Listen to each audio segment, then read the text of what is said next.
चलो ये क्वेश्चन देखते हैं। 3 objects A, B, C are kept in a straight line on a frictionless horizontal surface. These have masses m, 2 m, m respectively. The object A moves towards B with speed of 9 meter per second and makes an elastic collision with it. Thereafter B makes completely inelastic collision with C. All motions occur on the same straight line. Final speed of C क्या रहेगा? ठीक है, तो पहले इन दोनों का collision करा देते हैं m और 2m का। तो m जो है वो object A move towards B with 9 metre per second के जा रहा है A, राइट। और जो आपका ये B है 2m का ऑब्जेक्ट, ये तो स्टेशनरी है, राइट। ये हो गए कोलाइड। कैसे कोलाइड हो गए ये हो गए elastic collision, right. Elastic collision हो गया इनका। और उसके बाद राइट अपने को पता है m जो है वो वापस आएगा, बट ठीक है, कोई ज़रूरी नहीं है, आप कोई भी डायरेक्शन अज्यूम कर लो। मैं अभी अज्यूम करता हूँ कि इसका v1 इस डायरेक्शन में रहेगा m वाले का, और 2m वाले का भी इधर रहेगा। हमको पता है, राइट, अपने से बड़े मास से अगर इलास्टिक कोलिजन होता है तो वो वापस जाता है, तो अपना v1 निगेटिव आएगा। तो आप डायरेक्शन अज्यूम कर लो, अदरवाइज है तो निगेटिव में आ जाएगा, है ना। तो ठीक है, तो कंजर्वेशन ऑफ मोमेंटम लगा देता हूँ। So 9 into m plus 0 is equal to m v1 plus 2m v2।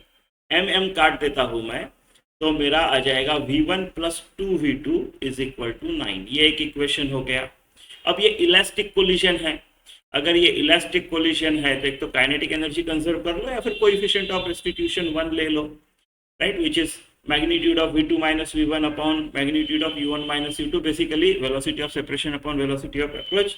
तो ठीक है, लिख लेते हैं v2 minus v1 upon u1 minus u2। तो ये आ गया मेरा v2, दोनों पॉजिटिव लिया, इस तरफ का पॉजिटिव लेता हूँ और इस तरफ का निगेटिव लेता हूँ, राइट। तो ये v2 माइनस v1 दोनों एक ही डायरेक्शन में है, अपॉन u1 भी उसी में है पॉजिटिव 9। तो मेरा दूसरा इक्वेशन आ जाता है v2 minus v1 is equal to 9। ये इक्वल टू 1 है, राइट, इसको इधर लेके जाओ। ये तो ये दोनों इक्वेशन अगर मैं सॉल्व कर लूँ, राइट, तो इसको मैं लिख सकता हूँ 2v2, इसको इसके नीचे लिख रहा हूँ, प्लस v1 इक्वल टू 9। इन दोनों को ऐड कर देता हूँ, 3v2 is equal to 18, v2 आ जाएगा 6।